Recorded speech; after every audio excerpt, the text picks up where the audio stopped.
యోహాను సువార్త 12వ అధ్యాయం 3వ వచనం. 12వ అధ్యాయం 3వ వచనం. అప్పుడు మరియ మిక్కిలి విలువగల అచ్చ జటమాంసి అత్తరు ఒక సేరున్నర ఎత్తు తీసుకొని యేసు పాదములకు పూసి తన తల వెంట్రుకలతో ఆయన పాదములు తుడిచెను. ఇల్లు ఆ అత్తరు వాసనతో నిండెను. ఆయన శిష్యుల్లో ఒకడు, అనగా ఆయన అప్పగింపనై ఉన్న ఇస్కరియోతు యూదా, ఈ అత్తరెందుకు 300 దేనారములకు అమ్మి బీదలకు ఇయ్యలేదనెను. వాడు అలాగ చెప్పినది బీదల మీద శ్రద్ధ కలిగేది కాదు గాని, వాడు దొంగ అయి ఉండి తన దగ్గరున్న డబ్బు సంచిలో అందులో వేయబడిని దొంగిలించుచు వచ్చును గనుక అలాగ చెప్పాను. హల్లెలూయా. ఏం పగిలింది అక్కడ? అత్తరు. గట్టిగా చెప్పాలి, ఏం పగిలింది అక్కడ? అత్తరు. హల్లెలూయా. అత్తరు బుడ్డిని మరియా పగలగొట్టింది. మిక్కిలి విలువగల అత్తరును అక్కడ పగలగొట్టింది. వాసనతో ఇల్లంతా నింపబడ్డది. గట్టిగా చప్పట్లు కొట్టాలి, గట్టిగా హల్లెలూయా, హల్లెలూయా, హల్లెలూయా. మన జీవితంలో కూడా పరిశుద్ధ పరిమళ వాసన రావాలి అంటే ఆమేనండి. మన జీవితంలో పరిశుద్ధ పరిమళ, చెప్పండి, పరిశుద్ధ పరిమళ వాసన రావాలి అంటే కొన్ని సార్లు నీ హృదయము పగిలిపోవాలి. ఆమేనండి. నీ హృదయము పగిలిపోవాలి, నీ హృదయము నలిగిపోవాలి, నీ పక్కనున్న వారే నిన్ను ఇలా గుచ్చి పొడవాలి. అప్పుడే నీ హృదయము పగిలిపోతుంది.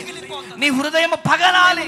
ఎప్పుడైతే నీ హృదయము పగిలిపోతుందో అప్పుడే పరిశుద్ధ పరిమళ వాసనగా నా దేవుడు నిన్ను నిలబెడతాడు. గట్టిగా చప్పట్లు కొట్టాలి, గట్టిగా హల్లెలూయా, హల్లెలూయా.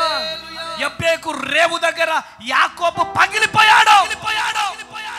ఎప్పుడైతే యాకోబు పగిలిపోయాడో అప్పుడే పరిమళ వాసనగా మారిపోయినాడు. గట్టిగా చప్పట్లు కొట్టాలి, హల్లెలూయా. యాకోబు కాదు నువ్వు, ఇదిగో నీవు ఇజ్రాయేలీయువి. గట్టిగా చప్పట్లు కొట్టాలి, కొట్టు గట్టిగా, కొట్టు గట్టిగా, కొట్టు గట్టిగా. హల్లెలూయా, హల్లెలూయా. ఈ రోజు నువ్వు పగిలిపోవాలి. ఆమేనండి. పగిలిపోవాలి, గుండెలు పగిలిపోవాలి, నిందలు రావాలి, అవమానాలు రావాలి, కష్టాలు రావాలి, కన్నీళ్లు రావాలి, వేదన రావాలి, దుఃఖము రావాలి. భర్తతో సూటిమోటి మాటలు పడాలి, తట్టుకోవాలి. నువ్వు మాటకు మాట సమాధానం చెప్తే నీ గుండె పగలదు. నువ్వు పగిలిపోయినప్పుడే నీలో నుంచి పరిమళ వాసనను దేవుడు తీసుకొస్తాడు. కొట్టు గట్టిగా చప్పట్లో, కొట్టు గట్టిగా చప్పట్లో. హల్లెలూయా, హల్లెలూయా. పగిలిపోవాలి, అప్పుడే పరిమళ వాసన. ఆమేనండి. ఈ గుండె ఎన్నిసార్లు పగిలిపోతే ప్రపంచానికి ఈ వాసన వెళ్ళిందో తెలుసా మీకు? అమ్మ తేజ ఎన్నిసార్లు గుండె పగిలిపోతే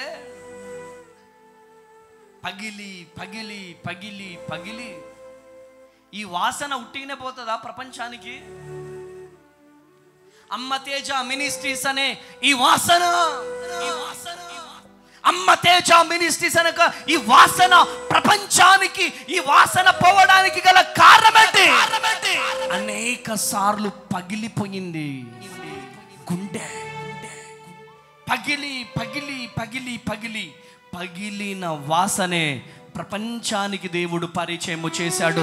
నా యేసయ్యకే మహిమ కలుగునుగా. ఈరోజు ఉద్యోగం లేదని నిన్నంటుంటే నీ గుండె పగిలిపోతుంది.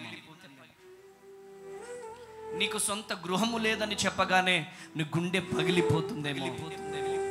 ఒంటరిగా బ్రతుకుతున్నావేమో, అనాథగా బ్రతుకుతున్నావేమో, దిక్కులేని స్థితిలో ఉంటున్నావేమో. ఈరోజు పగిలిన గుండెతో ఆ కుమ్మరి యొద్దకి వచ్చి నువ్వు ప్రార్థన గనక చేయగలిగితే, నువ్వు పగిలితే నీ పిల్లల్ని నా దేవుడు ప్రపంచానికి పరిచయం చేస్తాడు. కొన్నిసార్లు మనం పగలాలమ్మా. మన బిడ్డలు దీవించబడాలంటే మనం పగలాలి. ఆమేనండి, ఆమేనండి, ఆమేనండి. మనం పగలకపోతే మనం దీవించబడలేము. మాటకు మాట సమాధానం చెప్పేస్తే ఎక్కడ పగులుతాం? గర్వం వచ్చేస్తుంది, అహంకారం వచ్చేస్తుంది. ఆమేనండి. అహంకారం వచ్చేస్తుంది, గర్వం వచ్చేస్తుంది. ఒక తల్లి నిన్ను ఏదైనా అందనుకోండి, వరలక్ష్మమ్మ ఉంది, ఆ వరలక్ష్మమ్మని ఎవరైనా అన్నారు అనుకోండి, నన్ను అంటావా నువ్వు, ఇంకెక్కడ పగులుతుంది నీ గుండె. ప్రాక్టికల్గా ఎప్పుడైనా అనుభవించారా మీరు? అనుభవిస్తే అర్థమవుతుంది. ఎవరు మిమ్మల్ని ఎన్ని మాటలన్నా మీ గుండె పగిలిపోవాలి. మీరొక్క మాట మాట్లాడకూడదు. మీలో క్రీస్తు కనపడాలి. మీ గుండె పగిలిపోవాలి. మీ గుండె పగిలిపోయిన వాసన క్రీస్తుకు వాసన రావాలి. అయ్యో నా బిడ్డ గుండె పగిలిపోయింది, అయ్యో నా కుమారుడి గుండె పగిలిపోయింది, నా కుమారుడు దుఃఖంలో ఉన్నాడు, నా కుమారుడు వేదనలో ఉన్నాడు, నా కుమార్తె వేదనలో ఉంది అంటే నువ్వు పగిలిన గుండెతో గనక ఉంటే ఆ సువాసన నా యేసుకు చేరుతుంది. ఆ దేవుడే ప్రపంచానికి వాసనను పరిచయం చేస్తాడు. గట్టిగా చప్పట్లు కొట్టాల, గట్టిగా హల్లెలూయా. ఈరోజు ఈ మాట విన్న తర్వాత, అయ్యా నువ్వు నన్ను ఎంత పలగొట్టినా ఏం కాదయ్యా, ఆమేనండి. లేచి నిలబడదామా? అయ్యా నువ్వు నన్ను ఎంత పలగొట్టినా పర్లేదయ్యా, ఎంత పలగొడితే అంత వాసన. ఆమేనండి. నా మాటలు అర్థమవుతున్నాయమ్మా మీకు? ఎన్ని నిందలు వస్తే అన్ని దీవెనలు. హన్న గుండె ఎన్నిసార్లు పగిలిపోయిందో, హన్న గుండె ఎన్నిసార్లు పగిలిపోయిందో. హన్న గుండె పగిలిపోయిన ప్రతిసారి గుండెలు పగిలిపోయేటట్టు ఏడ్చేది. సేవకుడు కూడా నువ్వు మత్తురాలు అయిపోయినావు అని చెప్పగానే ఇంకా గుండె పగిలిపోయి ఏడ్చింది. ఆ పగిలిన గుండెలో నుంచి పుట్టిన వాసన ప్రభువుకి వచ్చింది. ప్రభువుకి వచ్చిన వాసన ప్రపంచాన్ని తగలబెట్టే గొప్ప సేవకుడుగా లేపింది. కొట్టు గట్టిగా చెప్పల్లో హల్లెలూయా, హల్లెలూయా. ఈరోజు గుండెలు పగిలిపోయేలాగా ఏడవండి. రెండు చేతులు పైకి లేపి అయ్యా నాకు నువ్వు కావాలయ్యా. ఎన్ని కష్టాలు వచ్చినా, ఎన్ని నష్టాలు వచ్చినా నీకోసం నేను బ్రతుకుతాను ప్రభువా. అయ్యా నాకు నువ్వు కావాలయ్యా. ఎన్నిసార్లు, ఒక్కసారి ఇటు వినండి, ఇటు చూడండి, నా వైపు ప్రాక్టికల్గా చూడండి. ఎవరో నీ గురించి తెలియక నిన్ను మాట్లాడారు, మాటకు మాట నువ్వు మాట్లాడొద్దు. నీ గుండె పగిలిపోవాలి ఆ మాటకి నీ గుండె పగిలిపోయినప్పుడు వాసన ప్రభువు దగ్గరికి వెళ్తుంది. నువ్వు మాటకు మాట సమాధానం చెప్తే నీ గుండె పగలదు. నీ గుండె పగిలిపోవాలా. ఎన్నిసార్లు పగిలితే అంత దీవెన వస్తుంది. గట్టిగా చప్పట్లు కొట్టాలి. హల్లెలూయా,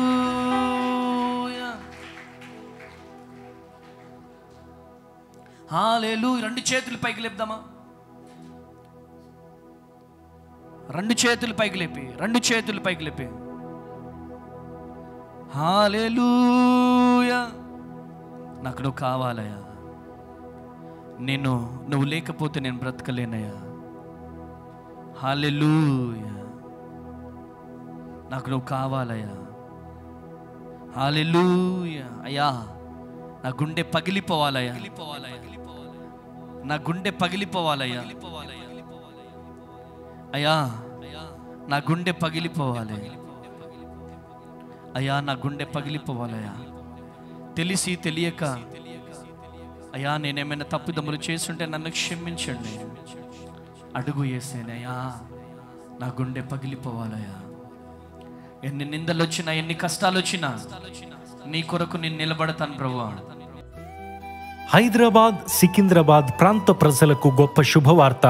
అమ్మతేజ మినిస్ట్రీస్ స్వస్థత విడుదల తైలాభిషేక ఆరాధన ప్రతి నెల మొదటి శనివారం ఉదయం 9 గంటల నుండి SPG Tamil church, Alpha hotel వెనుకల, railway station road, Secunderabad. Vijayawada పరిసర ప్రాంత ప్రజలకు గొప్ప శుభవార్త. అమ్మతేజ మినిస్ట్రీస్ స్వస్థత విడుదల తైలాభిషేక ఆరాధన ప్రతి నెల 2వ మంగళవారం ఉదయం 9 గంటల నుండి జిమ్ఖానా గ్రౌండ్స్ ప్రక్కన కందుకూరి కళ్యాణ మండపం. భద్రాద్రి కొత్తగూడెం పరిసర ప్రాంత ప్రజలకు గొప్ప శుభవార్త. అమ్మతేజ మినిస్ట్రీస్ స్వస్థత విడుదల తైలాభిషేక ఆరాధన ప్రతి నెల 2వ శనివారం ఉదయం 9 గంటల నుండి హేమచంద్రపురం, ఇల్లందు బైపాస్ రోడ్, భద్రాద్రి కొత్తగూడెం. అమలాపురం పరిసర ప్రాంత ప్రజలకు గొప్ప శుభవార్త. అమ్మతేజ మినిస్ట్రీస్ స్వస్థత విడుదల తైలాభిషేక ఆరాధన ప్రతి నెల 4వ బుధవారం ఉదయం 9 గంటల నుండి కలెక్టరేట్ ఆఫీస్ ఎదురుగా doctor BR Ambedkar Bhavan, Amalapuram. Ammateja ministries ఆదివారపు ఆరాధనలు. మొదటి ఆరాధన ఉదయం 9 గంటల నుండి హేమచంద్రపురం, భద్రాద్రి కొత్తగూడెం. 2వ ఆరాధన ఉదయం 9 గంటల నుండి పండితపురం, ఖమ్మం. వివరముల కొరకు సంప్రదించవలసిన మా ఫోన్ నెంబర్స్ 7286000072 మరియు 7286000071. మరొక ఫోన్ నెంబర్ 9346000100.